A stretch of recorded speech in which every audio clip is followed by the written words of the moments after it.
Back in my day, I was the wisest of the Toads. I was a Mario franchise regular, one of the most well-known Toads along Toadette and the Captain. Yeah, Toadsworth, let's get you back into your pit of irrelevance.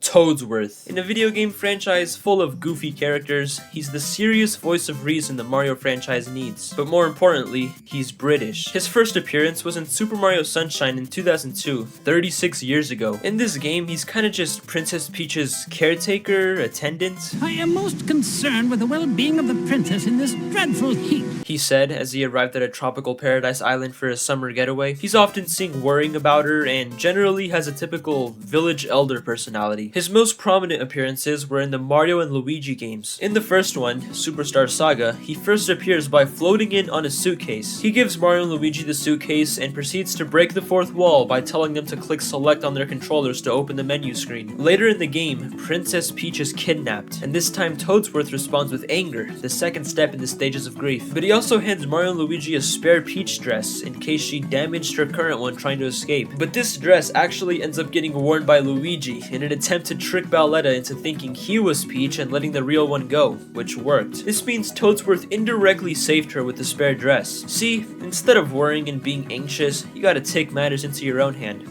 even if by complete accident. But regardless, he's a hero and he should be celebrated. Partners in time. This is probably Toadsworth's biggest role in a Mario game. In this game, Professor Egad builds a time machine, and Princess Peach thinks it's a good idea to immediately use said time machine with no preparations or risk assessment. Toadsworth then becomes a nervous wreck and KOs himself. As he gets revived with the refresh room, the time machine returns, and out comes Princess Peach Mike Wazowski. So now Peach is lost in the past. If only this could have been prevented somehow. After defeating the monster, everyone discovers this time hole, which is a portal to the past. That's when Toadsworth crashes in on a hospital bed and knocks Luigi into the time hole, with Mario going after him. So this game's entire conflict is caused by Toadsworth. Technically, the Peach thing wasn't directly his fault, but where the hell was he to convince her not to impulsively use a time machine right after it was built? His younger self also appears in this game, 3 kids and a mortgaged Toadsworth, and together they help out the Mario Bros by teaching them new moves. So overall, an interesting presence from Toadsworth in these games so far. He also appeared in Bowser's Inside Story, where he and everyone else got eaten by Bowser. He's found in Pump Works, locked behind butter? I don't know what that is. He's informed that Peach is lost again and begins breaking down. Then, once he's saved, he spends most of the game in Toad Square and teaches the Mario Bros about bees. And then he returned in Dream Team. From what I've seen, he has no real plot relevance. He's just by Peach's side again, giving advice to people, worrying, comic relief, textbook NPC. This was his smallest role in a Mario and Luigi game yet. And after Dream Team came Paper Jam. Toadsworth was straight up nuked here. Actually, a lot of Mario and Luigi characters didn't return, but we're posting about Toadsworth here. He was on a slow decline since Partners in Time in terms of Mario and Luigi relevance, and now he's gone. But you know, we still have games outside Mario and Luigi. He often appeared around the Mario franchise as a non-playable character. He was the Toad House host in New Soup, he was a trophy in Smash Bros. Brawl and U, he even sometimes appeared in Mario Kart Party and sports games. Heck, he was even a playable character in the Mario baseball games, so I'm sure he was still showing up in plenty of games. That's right, Mario & Luigi Dream Team, the 2013 video game, was the last time Toadsworth has physically appeared in an original Mario game. And I added those adjectives because technically he has appeared recently. He was in 2024's Paper Mario Thousand Year Door remake and 2020's Super Mario 3D All-Stars, but these are just re-releases of old games. He was also in Super Smash Bros. Ultimate as a spirit, which is essentially just a cameo. The last time his actual character appeared in a game was Dream Team, and there's been so many opportunities to include him somewhere since then. Like I said earlier, he wasn't in Paper Jam, but he also wasn't in Brothership. He was playable in the baseball games, but we haven't gotten one since Super Sluggers on the Wii. We've had numerous Mario Sports, Mario Party, and Mario Kart games for the Switch, and Toadsworth hasn't appeared in a single one. Not even Mario Kart World, bro. This game has a playable cow, crab, penguin, para, Biddy-Bud. There's fictional businesses owned by all sorts of characters. Thwomp has a business. There's even one called Toad Manufacturing, but absolutely no mention of Toadsworth. But this isn't even as bad as the Mario movie. 90 minutes of pure Mario nostalgia and references. No Toadsworth. And he literally would have been perfect right here. We got this silly old wise toad with glasses. Why was this not Toadsworth? Their mad king doesn't make alliances.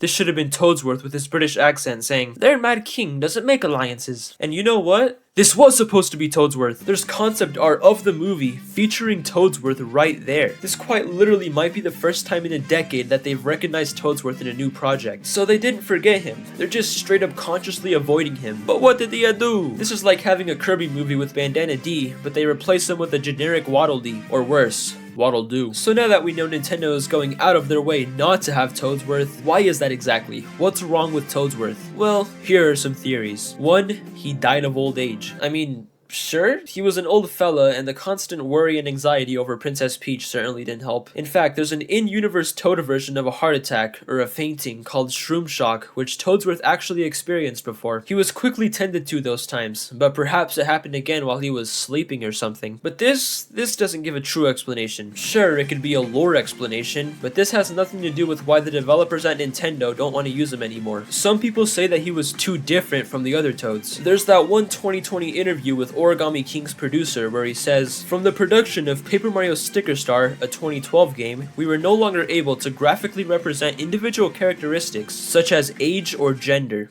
What does this tell you about Old Man Toadsworth? And Toadette, I guess. I don't know why they're posing limitations on their character designs like this, but it could explain why Toadsworth never appears anymore. Also, maybe they just don't have any use for his character or personality anymore? No. These are all just a bunch of silly theories. I actually know what's up. I know why Nintendo hates Toadsworth now.